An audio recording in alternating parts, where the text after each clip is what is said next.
Hi there, this is David, and y'all really do seem to relate to buying and regretting some terrible RPGs. And since the first part did take off so well, I thought that I'd bring in a part 2 to talk about even more clunkers that I've gotten over these 40 years.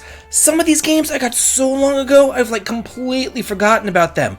But upon some reflection, all that childhood rage came right back to me. So much so that I really just did compile another list, and I have even more for a part 3. Yeah, a lot of rage, a lot of regrets. So come on with me as we go over 10 more of these wonderful RPGs. Number 10, Final Fantasy VIII, released for the PlayStation. This was the first bad Final Fantasy that I ever played.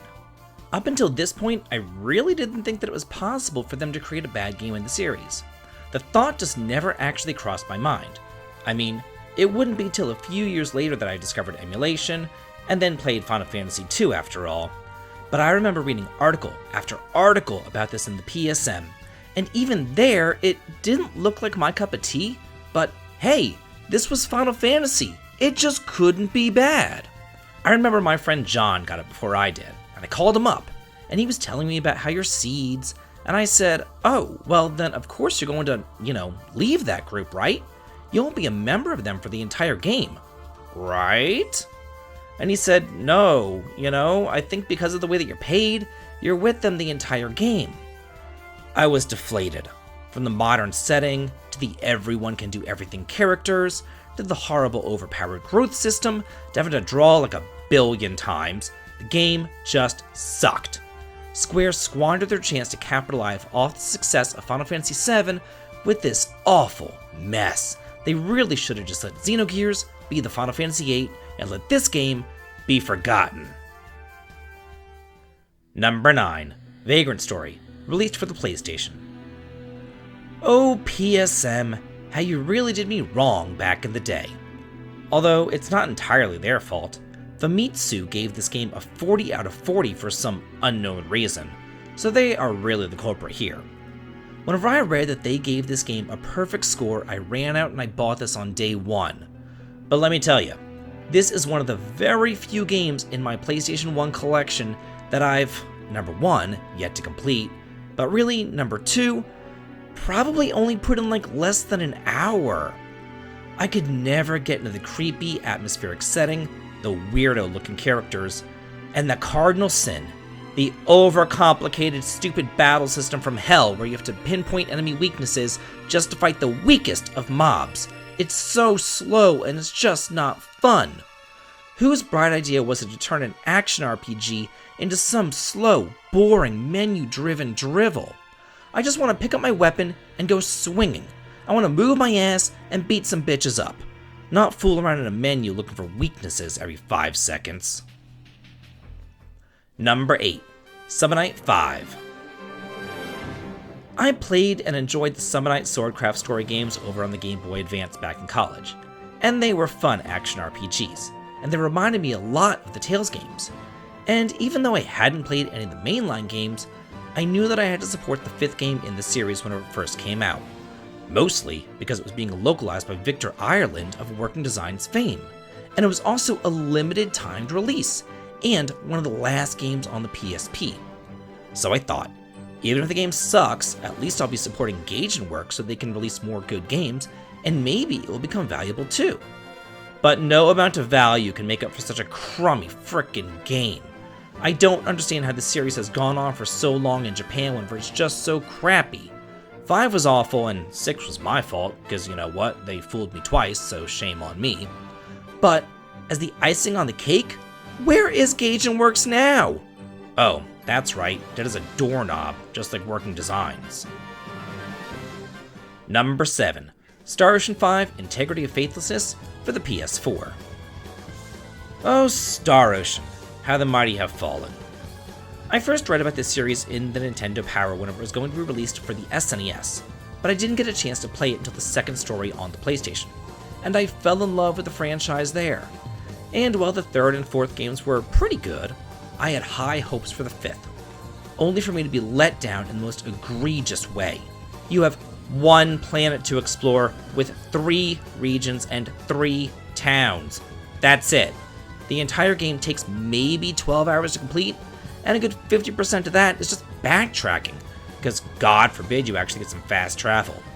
I feel like the marketing really pulled the wool over everybody's eyes as they tried to sell this on the battle system, with 7 characters fighting at once, as well as the whole guilt-tripping thing, where they tell you to buy the game or else the entire series will die, so you better vote with your wallet. But the nonsensical story, combined with the horrible implementation of private actions and side quests, coupled with a teeny tiny world, just killed this game, and almost the entire series along with it. Number 6. Apuna, released for the Nintendo Wii. What a disappointing piece of crap this thing was. When I first got the Wii, I went on a shopping spree, buying up all the backwards compatible GameCube games, as well as any other RPGs that I could find for the system.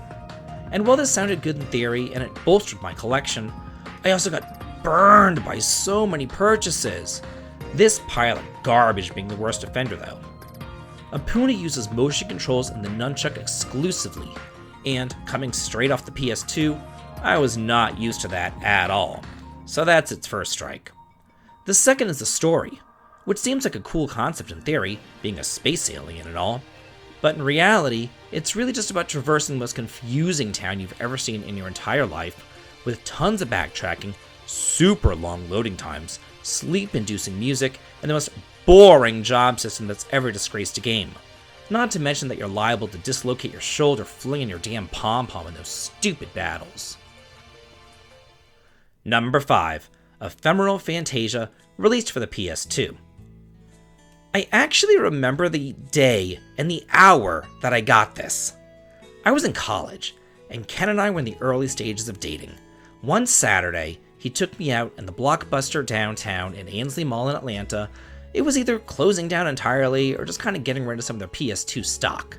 And I saw the game on the shelf for $5, and Ken bought it for me.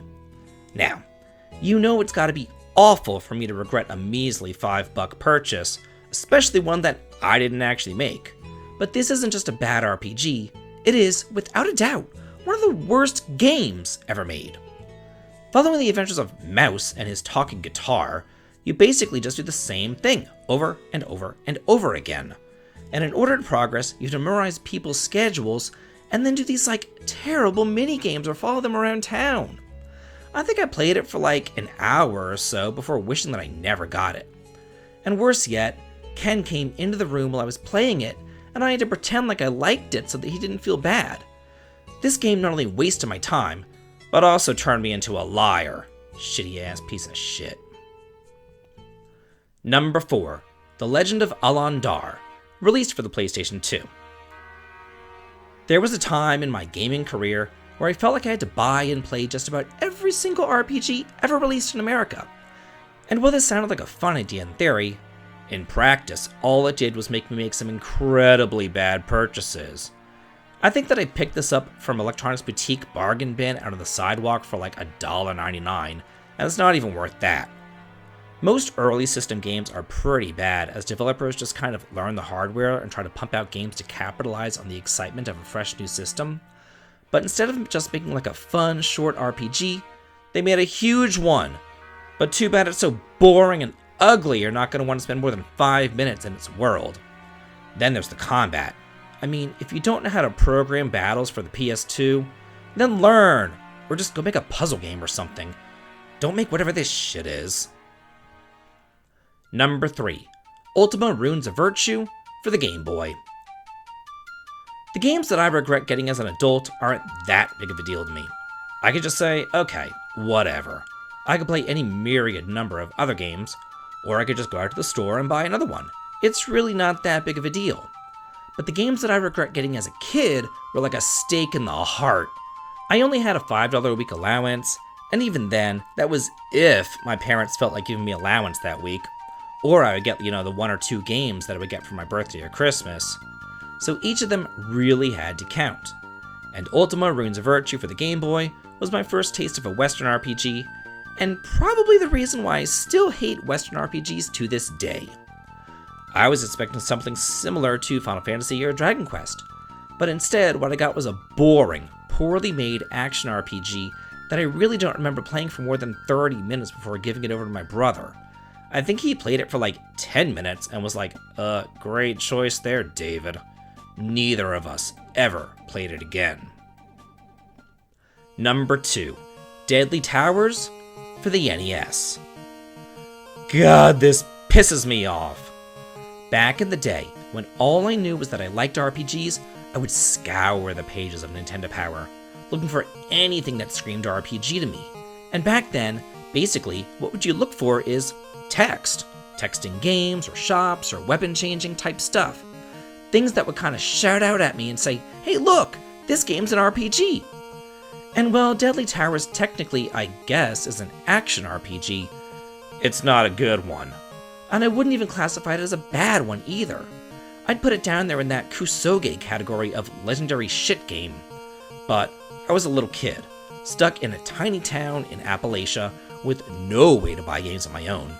So, when you can only get a few games each year, and that's sort of you're driven into the big city, I had to force myself to try to like this one. And it was torture. I never did beat it, or even understand what was going on in it, but I guess it was a way to pass time at least. And number 1, Lunar Dragonsong, released for the Nintendo DS. I have to think that this game was just like a troll. Someone just made this as a joke or something. No one in good conscience could really have thought that this shitty-ass game was a good idea. I just don't understand why anybody would be so cruel though, because the first 2 Lunars on the PlayStation were some of the best games on the entire system. So how did it go so wrong here? Not only do the battles take absolutely forever because you can't choose your target, but you have to fight them constantly because you have to choose whether or not you want to fight for experience or gold. And your moronic hero attacks by kicking while standing on its head, but the plot revolves around him not being able to stand on his head.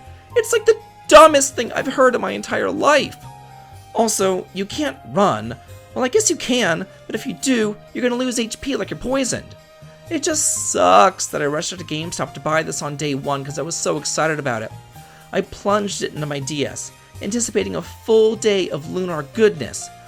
But I should have just plunged it down my toilet, because this is nothing but a turd. So, that's it for the top 10 games that I regret buying part 2.